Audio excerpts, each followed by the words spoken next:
فرعون اور پوری ملٹری سب ماری گئی، کیونکہ اللہ تعالیٰ کا یہ آرڈر تھا، اور یہ سب پوری ملٹری سمندر میں غرق ہو گئی، اور بنی اسرائیل آزاد ہوئے۔ تو پھر اللہ تعالیٰ نے تورات نازل کی، اور تورات میں اللہ تعالیٰ نے حکم دیا بنی اسرائیل کو کہ بھی غلاموں کے ساتھ یہ نہیں کرنی حرکت کہ جو تمہارے ساتھ چلتی رہی۔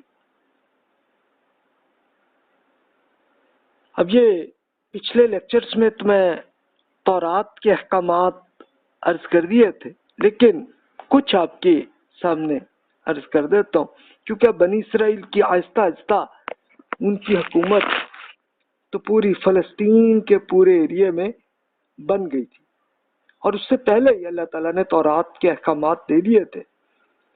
تو یہ جیسے استثنا جو 5ویں بک ہے، اس میں اللہ تعالیٰ نے حکم دیا کہ اگر کوئی عبرانی بھائی خواہ مرد ہو یا عورت تمہارے پاس بیچا گیا ہو، اور وہ 6 سال تمہاری خدمت کرے، تو 7ویں سال تم اسے آزاد کر کے جانا۔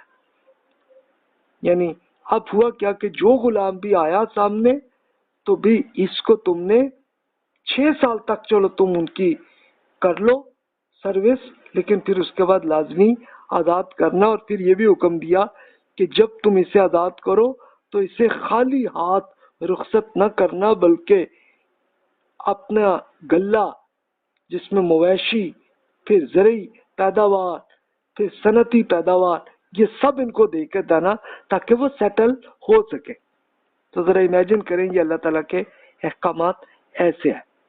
تو یہ جو اسلام نے غلامی کیسے ختم کی، تو یہ ایک ایگزامپل کہ اللہ تعالیٰ نے تورات کے ذریعے آپ کہیں گے کہ جناب اب نان مسلمز میں پھر وہ اللہ تعالیٰ نے وہاں کیا کیا، تو وہی جیسے آپ یہی ایگزامپل وہ دیکھ لیں کہ خود انڈیا میں اشوک کو ایک چیز کلیئر چلو اتنی ہو گئی کہ یار نہیں غلاموں کے ساتھ اچھا سلوک کرنا، تو انہوں نے آرڈر کر لیا تھا۔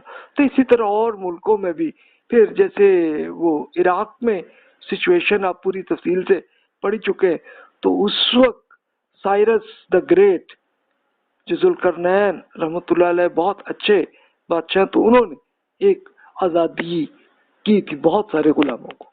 تو یہ ایک اچھی شکل آئی معاملات۔ تو آپ امیجن کر لیں پچھلے لیکچر میں نے تورات کے بہت سے اور احکامات عرض کر دیے تھے، یعنی غلام کے لیے پھر یہ بھی حکم دیا کہ اگر وہ اکیلا خریدا جائے تو اکیلا ہی آزاد کیا جائے، اگر شادی شدہ ہے تو اس کی بیوی کو بھی اس کے ساتھ آزاد کرو۔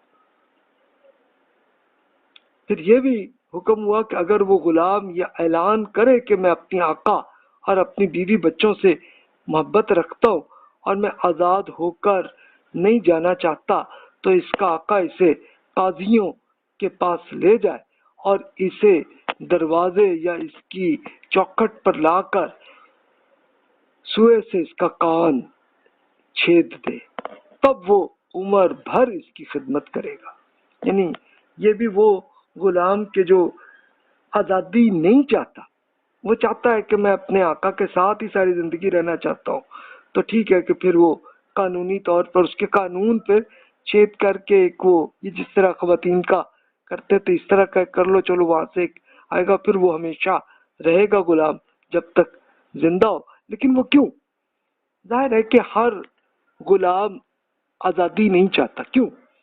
اس لیے کہ بہت سارے غلام معذور بھی ہو جاتے، بہت ساری عمر بھی ایسی آ جاتی کہ اب وہ آزادی سے سیٹل کرنا ہی بہت مشکل ہوتا ہے۔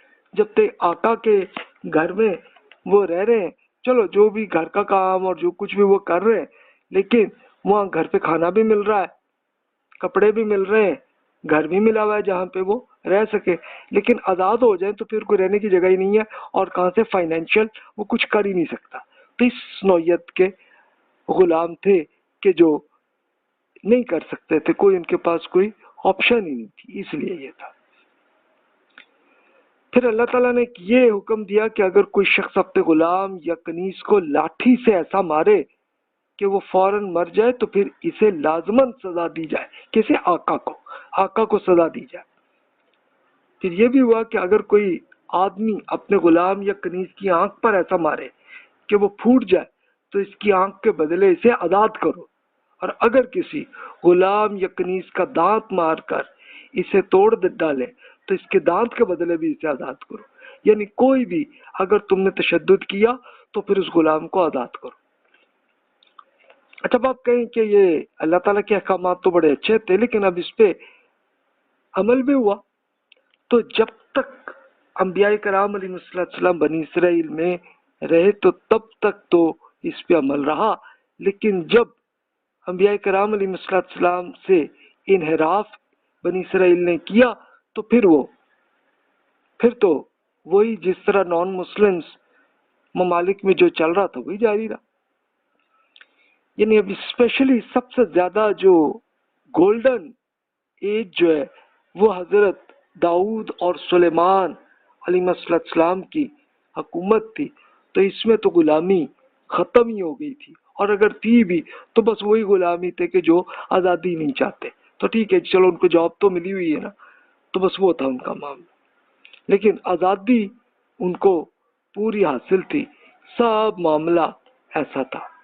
لیکن پھر اس کے بعد جب وہ انحرافات آئے تو خود بنی اسرائیل کا جو دور انحطاط ہے، جس کو مورل ڈی جنریشن کا پیریڈ ہے، کہ انبیاء کرام علیہ السلام کی شریعت تورات کے احکامات کو چھوڑ کر وہ نکلے، تو پھر انہوں نے ایسی حرکتیں وہ کی.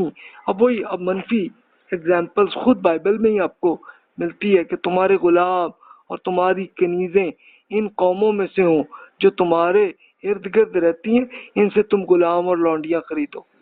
یعنی اس نوعیت کی یہ سب انحرافات انہوں نے تورات کے ساتھ اپنی اور بکس میں اس طرح سے ڈال کے اچھا کیوں کیا انہوں نے؟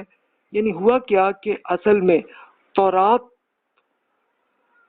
تو اوریجنل زبان میں تھی، لیکن بائبل اصل میں اسکالرز نے پھر یہ بکس لکھی. یہ 56 بکس ہیں، ان سب کو اکٹھا کر لیں تو یہ بائبل بنتی ہے. تو اس میں اس نوعیت کے جو اور قوانین جو کچھ بھی لوگوں نے ایجاد کیے تھے ان کے اسکالرز نے وہ سب بیچ میں ڈال دیا انہوں نے بائبل میں. تو یہ ایسا کہ اس طرح سے تم خریدو اور یہ لو مان.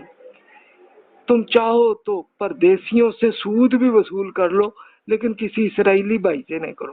یعنی اپنے اسرائیلی بھائی سے نہ کرو لیکن اور قوموں سے تم سود کماتے جاؤ. تو یہ اس نوعیت کی یہ سارے انحرافات ہیں جو بنی اسرائیل کیا ہوئے.